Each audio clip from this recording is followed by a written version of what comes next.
Fernando Schiller, cientista político, nosso colunista aqui na Rádio Bandeirantes. E no mundo político, os olhos voltados para as declarações de Paulo Guedes, saídas no Ministério da Economia, o presidente Jair Bolsonaro aparecendo ontem dizendo que tem todo o compromisso do mundo com o teto de gastos. Como é que você está vendo isso, Schiller? Bom dia. Thaís, tudo bem, Pedro?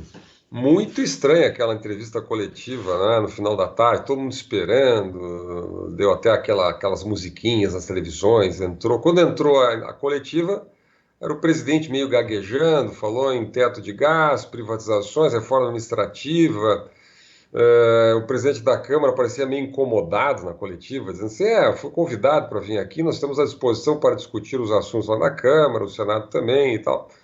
Enfim, o que o país esperava, na verdade? Um anúncio mais objetivo, dizendo, olha, o ministro Paulo Guedes deu um recado, eu entendi o recado, não precisava dizer assim, tá? Mas vamos lá, entendi o recado, o Salim Matar saiu porque privatizações não andam, o Paulo Webel saiu porque a reforma administrativa não anda. Você se lembra, alguns meses atrás, que a reforma administrativa era sempre para a semana que vem, né? Não, semana que vem vai sair a reforma da semana, agora é o ano que vem.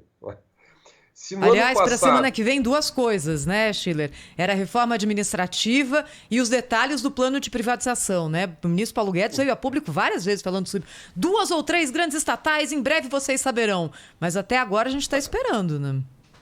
Não vamos deixar claro, não houve nenhuma privatização de empresas chamadas mãe, empresas que têm vinculação direta à União no governo, só. O governo trabalhou com subsidiárias que são, na verdade, decisões tomadas pelas próprias empresas, são políticas, digamos assim, de gestão das empresas estatais, né? Porque, cá entre nós, se o programa de privatização estivesse andando, o Salim Matar não tinha saído, não teria dado aquela declaração. Então, o próprio governo está dizendo que o programa, que o processo não está andando, né? Aliás, a carta ontem, vale a pena ler a carta do Salim Matar, a carta de despedida dele, é muito interessante. Ali é uma radiografia do Estado brasileiro, ele diz coisa do tipo...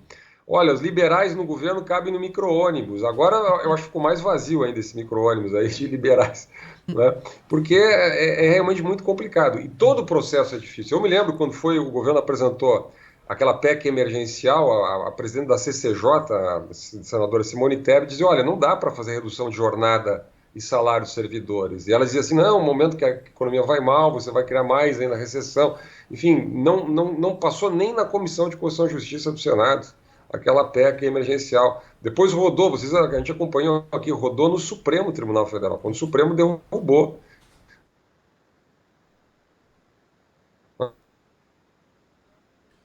Probleminha na conexão aqui com o Fernando Schiller. Vamos ver se a gente retoma o contato. É a conexão pela internet aqui. O velho bom travou, né, Pedro? O velho bom travou aqui com o Schiller, que está falando sobre, né, a repercussão política do principal acontecimento de ontem, né? Aquela entrevista que foi concedida, aquele pronunciamento, né?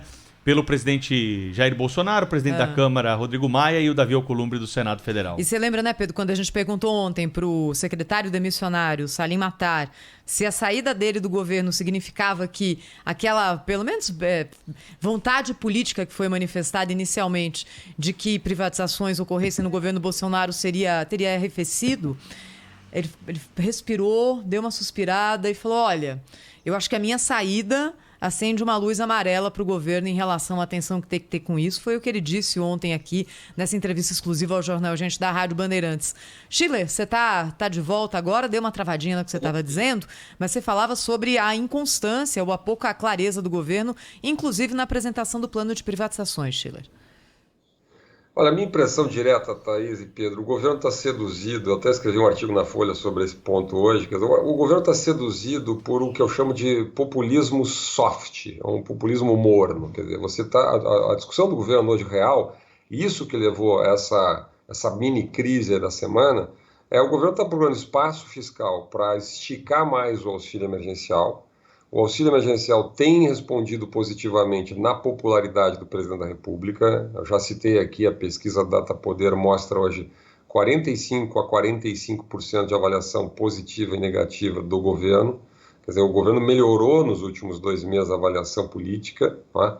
E o governo avalia que não tem clima político, não é, para a reforma administrativa, que todo mundo fala, mas na verdade quem comanda no Congresso são corporações. Vamos lá.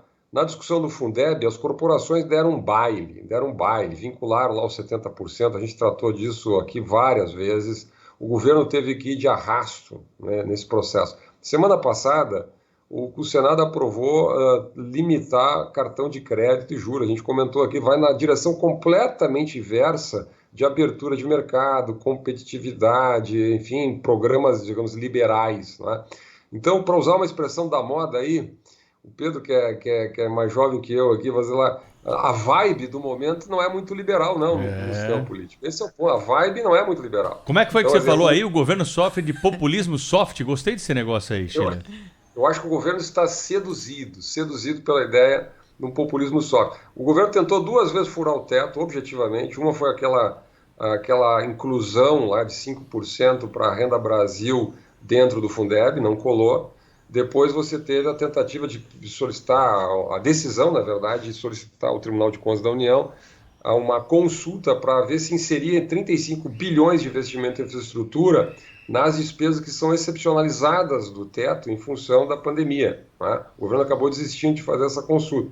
Agora eu estava observando o senador Márcio Bittar, que vai ser o relator geral do orçamento, nós vamos começar a falar muito agora da lei orçamentária. O governo tem até o dia 31 para apresentar o projeto de lei orçamentária. Ali nós vamos ver, de fato, o que vai acontecer. Nós vamos ver como que o governo vai fechar essas contas. O senador Márcio Bittar deu uma declaração ontem, que a mim preocupou muito, Pedro e Thaís, onde ele diz, olha, eventualmente vamos ter que discutir alguma flexibilização do teto de gastos. Olha, se o relator geral do orçamento, que é um aliado do governo, fala na possibilidade de relativizar o PEC do teto, é que esse tema existe de fato. E muita gente no governo pressiona nessa direção. Agora, o governo precisa do ministro Paulo Guedes, o ministro Paulo Guedes é o fiador do governo junto ao mercado, no plano internacional. A saída do ministro Paulo Guedes, eu acho que desandaria, digamos assim, a política econômica do governo. Acho muito difícil o governo conseguisse um quadro à altura para substituir o ministro Paulo Guedes. Agora, vamos lá, o problema é objetivo. Só para fechar o meu ponto aqui, a instituição fiscal independente do Senado, ela está dizendo o seguinte, as contas não fecham para o ano que vem. Você vai ter um déficit esse ano acima de 900 bi, a relação dívida-PIB vai acima de 96%, vai aumentar 20% esse ano, né? E a despesa chamada discricionária, na previsão que eles estão fazendo, vai a um pouco mais de 70 bilhões. Só para dar o dado para o nosso ouvinte, para o governo funcionar, precisa 90. Então, só aí já tem um gap de 25%. Significa o seguinte, quer dizer, do jeito que está hoje, o governo tem que apresentar cortes, o governo tem que apresentar algum tipo de reforma no gasto para encaixar as contas, porque senão explode o teto de gastos já para o ano que vem. Esse é o problema real. E eu acho que, na prática, o governo ontem avalizou a permanência do ministro Paulo Guedes. A questão é saber, nessa queda de braço, se ele vai conseguir ou não tocar para frente algum tipo de reforma ainda, segurar a PEC do teto, que, na minha visão, quer dizer, é fundamental para que o governo continue vivo, tá? Continue vivo aí nesse pós-pandemia e chegue até 2022. Pedro Campos falaria o seguinte, Schiller, good vibes para você, viu, Schiller? Good vibes, aí para nós todos. Bom dia, Schiller. Até a próxima. Valeu, Schiller. Um abraço.